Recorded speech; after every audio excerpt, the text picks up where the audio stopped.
bold bakers, what do you do when you've got box brownies knocking around your house? Well, you can always bake them off and eat them, or I can show you how to make them into a decadent 5-star dessert.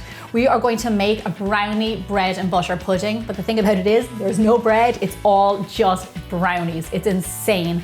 I'm gonna move these over to the side and we're gonna get stuck into making this recipe. So we have our brownies, they're good to go. All we have to do now is make a quick custard. So into a nice big bowl, crack in some eggs. Then we're going to add in some milk. I like to use full fat milk because more fat, more flavor. Some cream. This doesn't have to be whipping cream, it can be any type of cream at all. Some brown sugar, because brownies and brown sugar are best friends. A little bit of salt. Now, don't be shy with the salt, I'll tell you why. Chocolate loves salt and just makes it taste so much better. And then we're just gonna finish with a little bit of vanilla extract. And if you have it, if you don't, you can leave it out, but a little bit of almond extract. And then with the whisk, just whisk it all together by hand.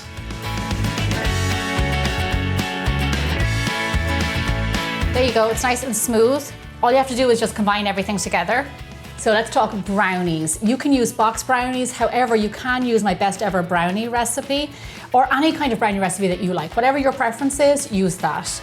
All you want to do is just dunk them into the custard. As you can see, I did cut my brownies nice and small, just so they're kind of bite-sized pieces.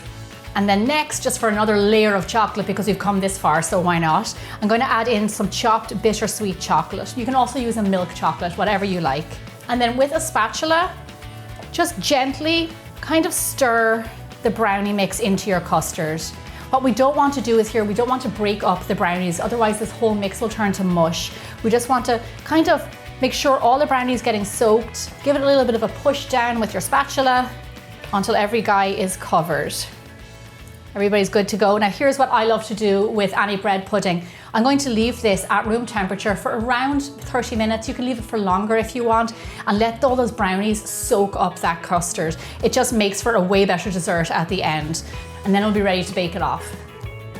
So my pudding has been soaking for half an hour. This is perfect. I'm gonna bring in my dish. Now I'm using an 8x8 dish. Use any kind of casserole dish that you have. Make sure it's buttered because this guy can be a little bit sticky. So make sure it's generously buttered so it's easy to get out of there. And then go ahead and just pour in all of your mix.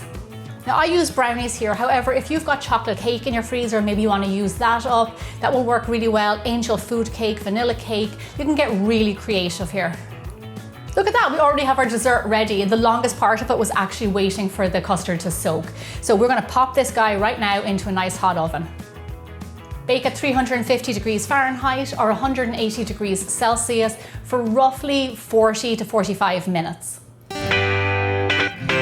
Just look at this beautiful dessert. It's pretty incredible. So I only left this in for 40 minutes. I want you to come here to me and I'm going to show you how to tell when it's done.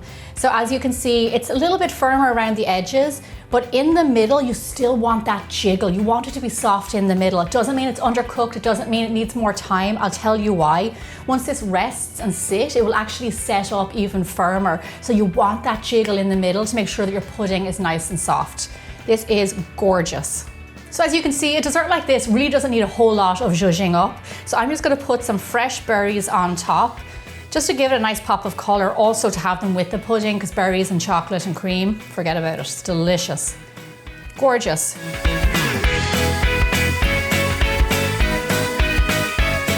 And then what you want to do is serve this while it's still warm. It is absolutely the best, straight from the oven, a little bit cooled down, nice and warm. I'm serving mine with whipped cream, but you can also use vanilla ice cream and that'll be amazing. Oh my gosh. I have to say, this is a great way to upcycle brownies and turn them into something completely new. It's really rich, it's decadent, it's not for the faint of heart. If you're a chocolate lover, you're absolutely gonna go nuts for this. Absolutely delicious. Let me know in the comments below what you thought of this brownie makeover, and I'll see you back here really soon for more bigger, bolder baking.